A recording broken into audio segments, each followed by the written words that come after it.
नमस्कार दोस्तों, mind scope academy 2.0 में मैं हूं विमलेश कुमार और आज हम पढ़ेंगे हिंदी साहित्य के महत्वपूर्ण टॉपिक भक्ति काल से संबंधित विद्वानों के कथन। तो याद रखिए, मेहनत कभी बेकार नहीं जाती। तो चलिए शुरू करते हैं और आज के टॉपिक को गहराई से समझते हैं।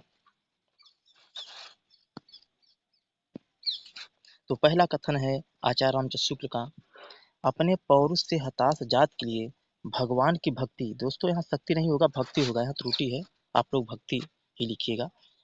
भगवान की भक्ति और करुणा की ओर ध्यान ले जाने के अतिरिक्त दूसरा मार्ग क्या था? किसका कथन है? आचार्य रामचंद्र शुक्ल का कथन है। नेक्स्ट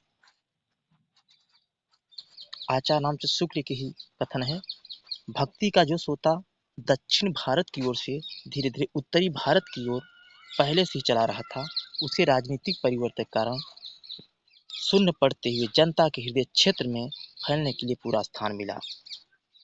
आचार्य इसके किसका कथन है? आचार्य रामचंद्र शुक्ल का कथन है। नेक्स्ट विद्वान है आचार्य हजारी प्रसाद द्विवेदी। वे कहते हैं, बौद्ध तत्व लोक धर्म का रूप ग्रहण कर रहा था, जिसके निश्चित चिन्ह हम हिंदी साहित्य में पाते हैं। इन चिन्हों से युक्त साहित्य ही भक्ति आंदोलन है। दोस्तों ये किसका कथन है? आचार्य हजारी प्रसाद द्विवेदी का कथन है। ठीक, नेक्स्ट है आचार्य हजारी प्रसाद द्विवेदी। वे कहते हैं, भक्ति आंदोलन भारतीय चिंतन धारा का स्वाभाविक विकास है। ठीक दोस्तों, अगले विद्वान हैं आचार्य रामचंद्र शुक्ल। देश में मुसलमानों का राज्य प्रतिष्ठित हो जाने पर पौरुष से निराश जनता भक्ति की ओर अग्रसर हुई।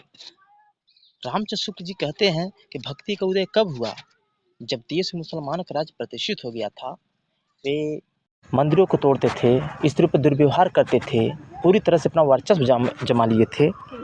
तब की बातें, मतलब उनका स्टेटमेंट है आचार्य रामचंद्र शुक्ल का कथन।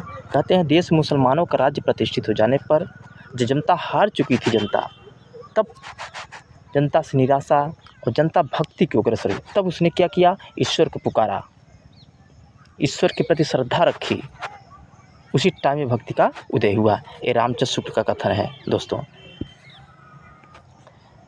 नेक्स्ट विद्वान है दोस्तों बाबू गुलाब राय। वे कहते हैं, पराजय के बाद व्यक्ति अपनी आध्यात्मिक श्रेष्ठता दिखाना चाहता है अथवा विलास में डूबकर पराजय को भूल जाना चाहता है। भक्ति आंदोलन का स्रोत पहली मनोवृत्ति है। ठीक,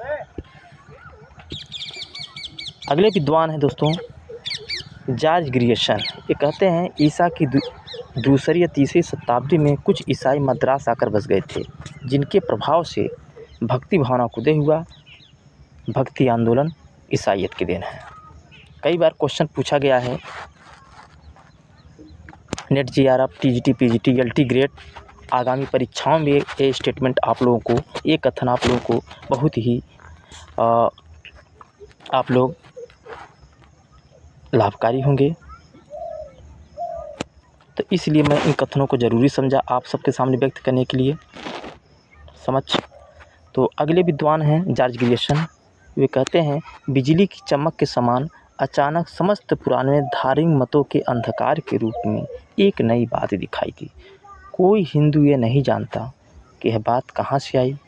कोई भी इसके प्रादुर्भाव के कारण निश्चित नहीं कर सकता। तो दोस्तों किसका कथन है? जॉर्ज ग्रियर्सन का। नेक्स्ट विद्वान हैं श्याम सुंदर दास। कहते हैं, कबीर जैसी सूर जैसे सुप्रसिद्ध कवियों द्वारा महात्माओं की दिव्य वाणी उनके अंतःकरणों से निकलकर देश के कोने कोने में फैली। उस साहित्य के इतिहास में सामान्यतः भक्ति युग है। निश्चित ही वह हिंदी साहित्य का स्वर्ण युग था। ठीक दोस्तों, तो दोस्तों अगर मेरा वीडियो आप सबके समझ जो मैं अभी रखा हूँ, व्यक्त किया हूँ, अगर आप लोगों को अच्छा लगे तो लाइक, सब्सक्राइब, शेयर करें और एंड तक और शेयर भी करें और सब्सक्राइब भी करके तभी जाएं। लेकिन एंड तक वीडियो ज़रूर देखिएगा। जय हिंद।